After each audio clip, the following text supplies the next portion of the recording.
IPL 2026లో ఒక biggest block buster మ్యాచ్కి రంగం సిద్ధమైంది. మనం ఎప్పుడో సీజన్ స్టార్టింగ్లో ఫస్ట్ మ్యాచ్లో చూసాం ఆర్సీబీ వర్సెస్ ఎస్ఆర్హెచ్. బట్ ఇప్పుడు మళ్ళీ reverse picture SRH versus RCB at Uppal stadium. So ఈ మ్యాచ్ మీద ఎంత హైప్ ఉందో నేను ప్రత్యేకంగా చెప్పాల్సిన అవసరం లేదనుకుంటున్నా. ఆ టికెట్స్ రిలీజ్ అయినప్పుడే చూసాం హాట్ కేకులు అమ్ముడైపోయాయి. సో ఈ రోజైతే రెండు ఇన్ఫార్మ్ టీమ్స్ మధ్య ఒక అదిరిపోయే మ్యాచ్ జరగబోతుంది. మెయిన్లీ ప్రెజెంట్ ఇప్పుడు రెండు జట్లు ప్లే ఆఫ్స్కి క్వాలిఫై అయిపోయాయి. ఇంకా మిగిలిందే టాప్ 2 కొట్టడమే. సో ఇప్పుడు ఎగ్జాక్ట్లీ మ్యాచ్ ఆ టాప్ 2 కోసమే జరగబోతుంది భయ్య. అంటే ఈ మ్యాచ్లో ఎస్ఆర్హెచ్ వాళ్ళు ఒక పెద్ద విక్టరీ కొట్టారంటే ఆర్సీబీ టీం యొక్క టాప్ 2ని వాళ్ళు లాగేసుకుంటారు. ఎస్ఆర్హెచ్ టీం పైకి వెళ్తుంది, ఆర్సీబీ టీం టాప్ 3కి పడిపోతారు. బట్ ఎనివే ఇదేం మాత్రం అంత సులువైన విషయం కాదు. అంటే ఎస్ఆర్హెచ్ టీం కొట్టాల్సింది చాలా అంటే చాలా పెద్ద విక్టరీ. ఇన్ఫ్యాక్ట్ గతంలో 2019 సంవత్సరంలో అనుకుంటా ఇది ఉప్పల్ స్టేడియంలో ఆర్సీబీ టీం గట్టిగా ఓడించారు. 118 రన్స్ డిఫరెన్స్తో ఆర్సీబీ టీంను ఓడించి తమ చరిత్రలో అతిపెద్ద విజయాన్ని నమోదు చేశారు. సో ఇప్పుడు కూడా ఎస్ఆర్హెచ్ టీంకి సేమ్ అలాంటి కైండ్ ఆఫ్ విక్టరీ కావాలి. మరీ అంత పెద్ద మార్జిన్ కాదనుకోండి, ఒక 87 పరుగుల దాటితే అయితే మ్యాచ్ కలవాలి. సో ప్రస్తుతానికి పాయింట్స్ టేబుల్లో చూసుకుంటే ఆర్సీబీ టీం ఫస్ట్ ప్లేస్లో ఉన్నారు, 18 పాయింట్లు ఉన్నాయి. వేరే ఎస్ఆర్హెచ్ టీం చూసుకుంటే పాయింట్స్ టేబుల్లో థర్డ్ ప్లేస్లో ఉన్నారు, 16 పాయింట్లు ఉన్నాయి. వాళ్ళ net run rate plus 0.350. So దీని మ్యాచ్లో ఎస్ఆర్హెచ్ టీం గెలిస్తే వాళ్ళకి 18 పాయింట్స్ వస్తాయి. అయితే వాళ్ళకి టాప్ 2 కావాలంటే జీటీ ఆర్ ఆర్సీబీ ఈ రెండు జట్లలో ఏదో ఒక టీం నెట్ రన్ రేట్ని క్రాస్ చేయాలి. సో అది చేయాలంటే ఈరోజు ఎస్ఆర్హెచ్ టీం ఆర్సీబీ టీంని ఎలా ఓడిస్తే పాసిబిలిటీ ఉంటుంది. నేను ముందే చెప్తున్నా, పాసిబిలిటీ గురించి మాత్రమే మాట్లాడుతున్నా. అంతేగాని ఈరోజు ఎస్ఆర్హెచ్ టీం ఆర్సీబీ టీం ఎలా ఓడించేస్తారని చెప్పి ప్రిడిక్షన్ అయితే చెప్పట్లేదు. సో నార్మల్గా పాయింట్ ఆఫ్ టైంలో చూసుకుంటే ఎస్ఆర్హెచ్ టీం వేరే టీంతో మ్యాచ్ ఆడితే చాలా కష్టం. అంటే వాళ్ళు ఆర్సీబీ టీంతో కాకుండా వేరే టీంతో మ్యాచ్ ఆడుతూ ఆర్సీబీ టీం యొక్క నెట్ రన్ రేట్ క్రాస్ చేయాలంటే 175 పరుగుల దాడితో మ్యాచ్ కలవాలి. అయితే వాళ్ళు ఈరోజు ఆర్సీబీ టీంతో మ్యాచ్ ఆడుతున్నారు కాబట్టి ఈక్వేషన్ సగం అయిపోతుంది. ఎస్ఆర్హెచ్ టీం పెద్ద మార్జిన్తో గెలిస్తే వాళ్ళ నెట్ రన్ రేట్ పెరుగుతుంది, at the same time RCB team యొక్క నెట్ రన్ రేట్ పడిపోతుంది, ఎందుకంటే డబుల్ స్వింగ్ జరుగుద్ది. సో ఇంత రోజు ఎస్ఆర్హెచ్ టీం కనుక ఫస్ట్ బ్యాటింగ్ చేస్తే ఆర్సీబీ టీంను 87 లేదా అంతకంటే ఎక్కువ రన్స్ డిఫరెన్స్తో ఓడించాలి.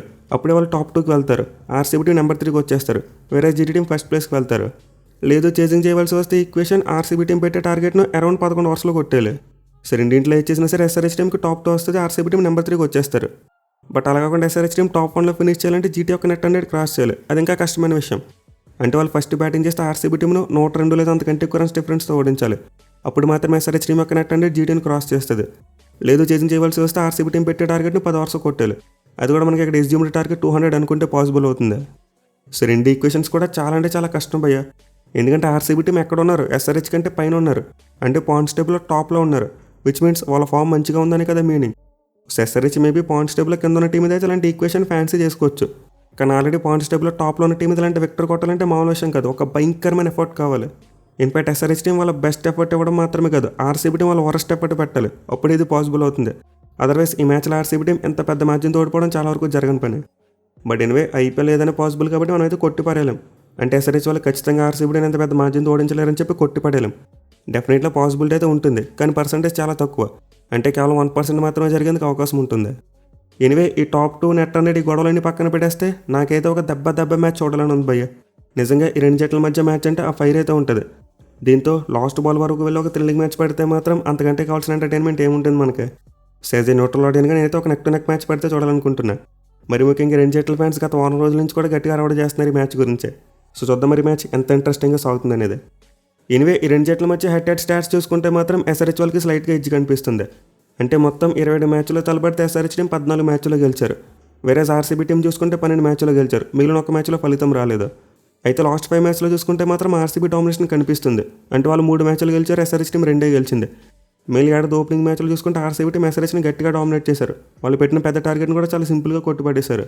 సో ఇంత మ్యాచ్ అయితే ఎస్ఆర్హెచ్ టీంకు ఒక రివెంజ్ మ్యాచ్ అని కూడా చెప్పుకోవచ్చు. వాళ్ళైతే చాలా కసిగా ఆడేందుకు అవకాశం ఉంటుంది. పైగా ఉప్పల్ స్టేడియంలో చూసుకుంటే వాళ్ళకి ఆర్సీబీ మీద మంచి రికార్డే కనిపిస్తుంది. మొత్తం 9 మ్యాచ్లో తలబడితే ఎస్ఆర్హెచ్ టీం 6 మ్యాచ్లో గెలిచారు, ఆర్సీబీ టీం మాత్రం 3 గెలిచారు. సో హోమ్ గ్రౌండ్లో అయితే ఖచ్చితంగా ఎస్ఆర్హెచ్ టీంకి అడ్వాంటేజ్ ఉంటుంది భయ్య. ఎస్పెషల్లీ సీజన్లో చూసుకుంటే ఎస్ఆర్హెచ్ టీం చాలా మంచి పర్ఫార్మెన్స్ ఇచ్చారు తమ హోమ్ గ్రౌండ్లో. వాళ్ళు 6 మ్యాచ్లు ఆడితే 4 గెలిచారు, 2 మాత్రం ఓడిపోయారు. మెయిన్ వాళ్ళు గెలిచిన 4 మ్యాచ్లు కూడా నైట్ మ్యాచెసే, డే టైంలో జరిగిన 2 మ్యాచ్లోనే ఓడిపోయారు. సో ఇంత ఎస్ఆర్హెచ్ టీం అయితే ఈ మ్యాచ్లో మంచి పాజిటివ్ మైండ్ సెట్తోనే ఉంటారు. ఈవెన్ ఆర్సీబీ టీం కూడా చాలా మంచి విన్నింగ్ మూమెంటంతో వస్తున్నారు. ఇన్ఫాక్ట్ వాళ్ళు బ్యాక్ టు బ్యాక్ 3 మ్యాచ్లు గెలిచి మ్యాచ్లోకి వస్తున్నారు. సో ఇంత రోజైతే మనం ఈ రెండు జట్ల నుంచి ఒక క్లోజ్ కాంటెస్ట్ చూసేందుకు అవకాశం కనిపిస్తుంది. ఇక ఈ మ్యాచ్ యొక్క పిచ్ రిపోర్ట్ విషయానికి వస్తే బ్యాటింగ్ పారడైస్ అని చెప్పుకోవచ్చు. ఎందుకంటే ఈ మ్యాచ్ను పిచ్ నెంబర్ 2 మీద ఆడబోతున్నారు. అంటే ఎస్ఆర్హెచ్ టీం పీపీకేఎస్ టీంకి అగెన్స్ట్గా ఏ పిచ్ మీద ఆడారో ఈ మ్యాచ్ కూడా సేమ్ పిచ్ మీద ఆడబోతున్నారు. ఇన్ఫాక్ట్ వాళ్ళు ఇదే పిచ్ మీద ఢిల్లీ టీంతో కూడా మ్యాచ్ ఆడారు, ఆ మ్యాచ్లు కూడా భారీ స్కోర్స్ వచ్చాయి. సో ఉప్పల్ స్టేడియంలో పిచ్ నెంబర్ 2 అంటే ఒక భయంకరమైన బ్యాటింగ్ ఫ్రెండ్లీ వికెట్. గతంలో ఎస్ఆర్హెచ్ వాళ్ళు ఈ పిచ్ మీద 277 రన్స్ కూడా కొట్టారు. అండ్ ఆల్సో రాజస్థాన్ టీం మీద కూడా 286 కొట్టింది ఈ పిచ్ మీద. సో ఈ పిచ్ నెంబర్ 2 అయితే చాలా సందర్భాల్లో బ్యాటింగ్ ఎక్కువ అనుకూలించింది. దీంతో మ్యాచ్లో అయితే మరోసారి మనం ఒక హై స్కోరింగ్ గేమ్ని ఎక్స్పెక్ట్ చేయవచ్చు. ఖచ్చితంగా 220 స్కోర్స్ అయితే దాటేలా కనిపిస్తున్నాయి. పైగా నెట్ అనేది ఈక్వేషన్ దృష్టిలో పెట్టుకుంటే ఎస్ఆర్హెచ్ వాళ్ళు ఇంకా అగ్రెసివ్గా ఆడే ప్రయత్నం చేస్తారు. అలా అని చెప్పి ఆర్సీబీ బ్యాటింగ్ని కూడా తక్కువ అంచనా వేయలేం. వాళ్ళ దగ్గర కూడా భయంకరమైన బ్యాట్స్మెన్ ఉన్నారు. సో మనమైతే ఈ మ్యాచ్లో 220, 230 ఒక పార్ స్కోర్ అని చెప్పుకోవచ్చు భయ్యా. ఖచ్చితంగా చాలా పెద్ద స్కోర్స్ చూసేందుకు అవకాశం ఉంటుంది. ఇక టాస్ విషయానికి వస్తే ఆబ్వియస్లీ చేసింగే ప్రిఫర్ చేస్తారు. ఈవెన్ దో ఈ ఏడాది గ్రౌండ్లో ఎక్కువసార్లు ఫస్ట్ బ్యాటింగ్ చేసిన టీమే గెలిచినప్పటికీ స్టిల్ చేసింగ్ని ప్రిఫర్ చేస్తారు. ఎందుకంటే పిచ్ ఫ్లాట్ ఉన్నప్పుడు సెకండ్ హాఫ్లో పెద్దగా మార్పు ఉండదు. దీంతో ఫస్ట్ బ్యాటింగ్ చేసిన ఒకటి, చేంజ్ చేసిన ఒకటి, కేవలం మంచి పర్ఫార్మెన్స్ అవడం important. But anyway SRH team అయితే ఈ సీజన్లో తమ హోమ్ గ్రౌండ్లో మంచిగా టార్గెట్స్ని డిఫెండ్ చేసుకున్నారు. మరి ముఖ్యంగా బ్యాక్ టు బ్యాక్ 3 మ్యాచెస్లో టార్గెట్ని డిఫెండ్ చేసుకుని గెలవడం చూసాం. దీనివల్ల ఫస్ట్ బ్యాటింగ్ చేయడానికి కూడా ఏమాత్రం ఆలోచించరు. కానీ ఆర్సీబీ టీం మాత్రం మ్యాక్సిమం చేసింగ్ వైపే మొగ్గు చూపుతారు. ఇన్ఫాక్ట్ ఐడియల్గా చూసుకుని చేసి చేయడమే బెటర్. అయితే ఈ మ్యాచ్కి అదర్ ఫోర్కాస్ట్లో చూసుకుంటే మాత్రం కాస్త రెయిన్ థ్రెట్ కనిపిస్తుంది భయ్య. అంటే మ్యాచ్ జరిగే టైంలో ఒక 20% వరకు రెయిన్ పడే ఛాన్స్ ఉన్నాయని చెప్పి అంటున్నారు. మరి ఉప్పల్ స్టేడియంకి దగ్గరలో ఉన్న ఫ్యాన్స్ అయితే కామెంట్ చేయండి వాతావరణం ఎలా ఉందని చెప్పి అక్కడ. సో హోప్ఫుల్లీ ఈ మ్యాచ్ అయితే ఎటువంటి రెయిన్ బ్రేక్స్ లేకుండా జరగాలని చెప్పి కోరుకుందాం. ఇక టీమ్స్ విషయానికి వస్తే ఎస్ఆర్హెచ్ టీం తమ లాస్ట్ మ్యాచ్లో చాలా మంచి విక్టరీ కొట్టారు. అంటే సిఎస్కే టీంని చపాక్ స్టేడియంలోనే డిఫీట్ చేశారు. దీంతో ఖచ్చితంగా ఎస్ఆర్హెచ్ టీం యొక్క కాన్ఫిడెన్స్ చాలా హైగా ఉంటుంది. మరి ముఖ్యంగా లాస్ట్ మ్యాచ్లో తమ బ్యాట్స్మెన్ పిచ్కి తగ్గట్టు బ్యాటింగ్ చేశారు. సో ఇంత మ్యాచ్లో ఎస్ఆర్హెచ్ టీం యొక్క బ్యాట్స్మెన్ మైండ్ సెట్ ఇంకా పాజిటివ్గా ఉంటుంది. బట్ నేను ఎప్పట్లైనా వాళ్ళకి టాప్ ఆర్డర్ చాలా ఇంపార్టెంట్. పర్టికులర్గా ఈ మ్యాచ్లో ఇంకా ఇంపార్టెంట్. ఎందుకంటే ఆర్సీబీ టీం దగ్గర చాలా మంచి క్వాలిటీ న్యూ బాల్ బౌలర్స్ ఉన్నారు. దీంతో ఎస్ఆర్హెచ్ ఓపెనర్స్ యొక్క పాపులర్ బ్యాటింగ్ మ్యాచ్ యొక్క టోన్ డిసైడ్ చేస్తుంది. ఇక తర్వాత చూసుకుంటే ఆబ్వియస్లీ ఇషాన్ కిషన్, క్లాసన్, నితీష్ కుమార్ రెడ్డి ముగ్గురు కూడా చాలా మంచి ఫామ్లో ఉన్నారు. ఆ తర్వాత కాస్త అటు ఇటు అవుతుంది. బట్ ఏమైనా టాప్ 5 బ్యాట్స్మెన్ ఇచ్చిపోతే మాత్రం ఎస్ఆర్హెచ్ టీంకి తిరిగి ఉండదు భయ్య. ఖచ్చితంగా పెద్ద స్కోర్ కొడతారు. ఇక బౌలింగ్లో చూసుకుని ఎస్ఆర్హెచ్ టీం పర్వాలేదు. గత కొన్ని మ్యాచ్లో చాలా మంచి బౌలింగ్ చేశారు. మళ్ళీ కోల్కతా టీం మీద, జీటీ టీం మీద ఎందుకు ఓడిపోయారు బ్యాటింగ్ ఫెయిల్యూర్ కారణంగా. సో సీజన్ స్టార్టింగ్లో అయితే ఎస్ఆర్హెచ్ బౌలింగ్ కాస్త పూర్గా కనిపించింది. బట్ ఆ తర్వాత వాళ్ళ యంగ్స్టర్స్ మీద నమ్మకం పెట్టి అద్భుతంగా క్లిక్ అవడం చూసాం. పర్టికులర్గా సాకిబ్ హుసేన్ ప్రతి మ్యాచ్లో కూడా బ్రిలియంట్ స్పెల్స్ వేస్తున్నాడు. And also captain Pat Cummins కూడా చాలా మంచి ఫామ్లో ఉన్నాడు. ఇక మిగతా వాళ్ళలో చూసుకుంటే ఈశాన్ మలింగ్ అండ్ శివాంగ్ కుమార్ ఇద్దరు కూడా కన్సిస్టెంట్గా పెర్ఫామ్ చేస్తున్న ప్లేయర్స్. అలాగే ప్రఫులింగ్ కూడా చాలా వరకు మంచి బౌలింగే చేస్తున్నాడు. సో బౌలింగ్ విషయంలో ఎస్ఆర్హెచ్ టీంకి మరీ పెద్ద అలారం బెల్స్ అయితే లేవు. బట్ ఖచ్చితంగా ఈ మ్యాచ్లో వాళ్ళు బౌలింగ్ టెస్ట్ ఉంటుంది. ఎందుకంటే ఫ్లాట్ వికెట్ కాబట్టి. ఎనివే వికెట్ ఫ్లాట్గా ఉన్నప్పటికీ ఎస్ఆర్హెచ్ టీంలో అయితే మార్పులు చేయకపోవచ్చు. అంటే వాళ్ళు మోస్ట్ లైక్లీ లాస్ట్ మ్యాచ్లో వచ్చిన ప్లేయింగ్లో ఉందని బరిలో దిగుతారు. అయితే వాళ్ళు ఏదైనా చేంజ్ చేయాలనుకుంటే ఇంపాక్ట్ ప్లేయర్గా ట్రావిస్ హెడ్ని పెట్టకూడదు భయ్య. అతని చేత అయితే ఫీల్డింగ్ చేస్తే బాగుంటుంది.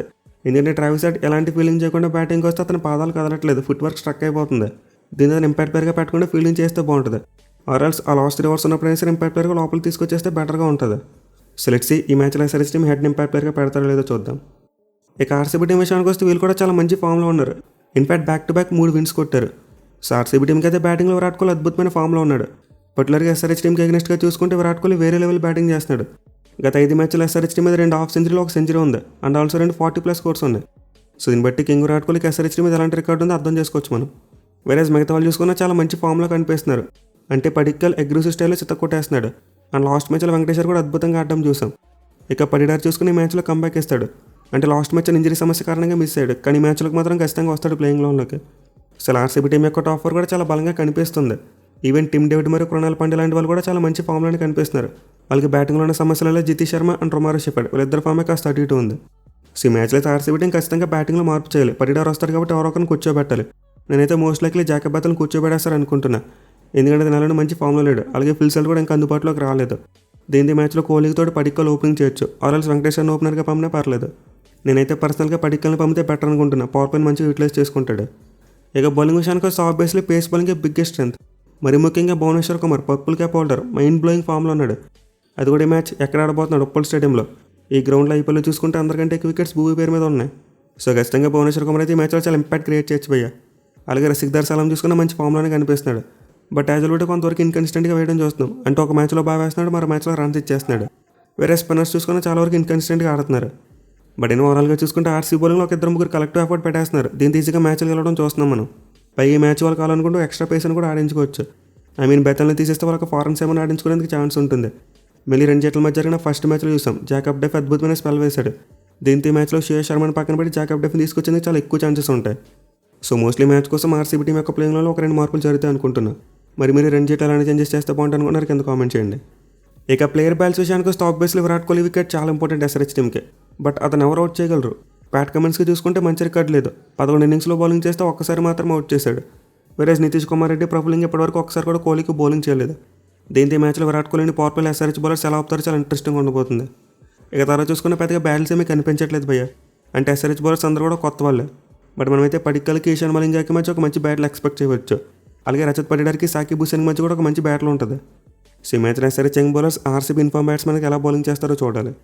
ఇక ఎస్ఆర్హెచ్ బ్యాటింగ్ వైపు నుంచి చూసుకుంటే ఆబ్వియస్లీ ముందు చెప్పినట్టే ఓపెనర్స్కి మరి పాపులర్ బౌలర్స్కి మధ్య బ్యాటిల్ ఉంటుంది. మరి ముఖ్యంగా భూవీ హెడ్ని గతంలో ఒకసారి అవుట్ చేశాడు. అది కూడా 3 ఇన్నింగ్స్లో 9 బంతులేసి 13 పరుగులు మాత్రమే ఇచ్చాడు. వేరే హ్యాజల్వుడ్ చూసుకుంటే అభిషేక్ శర్మను ఒకసారి అవుట్ చేశాడు. బట్ అభిషేక్ రికార్డ్ బాగుంది, అంటే 29 బంతులు 48 పరుగులు కొట్టేశాడు. అలాగే భూమి మీద చూసుకుని అభిషేక్ శర్మకు మంచి రికార్డే కనిపిస్తుంది. సో ఇంత మ్యాచ్లో RCB new ball bowlers Abhishek శర్మను ఎలా కట్టడి చేస్తారో చూడాలి. ఇక చివరిగా మిడిల్ ఓవర్స్లో క్లాస్ అనుకు మరి రసిక్దార్ సలాం మధ్య కూడా ఒక మంచి బ్యాటిల్ ఆడొచ్చు మనం. గతంలో ఎప్పుడూ జరగలేదు, ఫర్ ది ఫస్ట్ టైం జరగబోతుంది. సో ఈ మ్యాచ్లో అయితే ఎక్కువగా ఫ్రెష్ బ్యాటిల్స్ ఉండబోతున్నాయి. కానీ ఇంపార్టెంట్ బ్యాటిల్స్ అని కూడా పవర్ ప్లేలో ఉంటాయి భయ్య. ఏ టీం అయితే పవర్ ప్లేలో మంచిగా బ్యాటింగ్ చేసి అలాగే మంచిగా బౌలింగ్ చేస్తారో వాళ్ళే మోస్ట్ లైక్లీ మ్యాచ్ గెలుస్తారు. ఇన్ఫాక్ట్ లాస్ట్ టైం కూడా మనం ఇదే చూసాం. ఎస్ఆర్హెచ్ టీం పవర్ ప్లేలో ఎక్కువ వికెట్లు కోల్పోయారు, ఎవెన్చువల్లీ మ్యాచ్ ఓడిపోయారు. వేరే ఆర్సీబీ టీంకి పవర్ ప్లేలో విరాట్ కోహ్లీ అద్భుతమైన నాక్ ఆడడం చూసాం. అండ్ దాని పటిక్కల్ కూడా చాలా మంచి బ్యాటింగ్ చేశాడు. సో ఇంత మరోసారి 2 జట్లు కూడా పవర్ ప్లేస్ చాలా ఇంపార్టెంట్. ఎవరైతే 2 పవర్ ప్లేస్ డామినేట్ చేస్తారో వాళ్ళే మ్యాచ్ గెలుస్తారు. మరి మీరు ఈ మ్యాచ్లో ఏ టీం గెలుస్తుందనుకుంటున్నారు కింద కామెంట్ చేయండి. Thank you for watching. Have a nice day.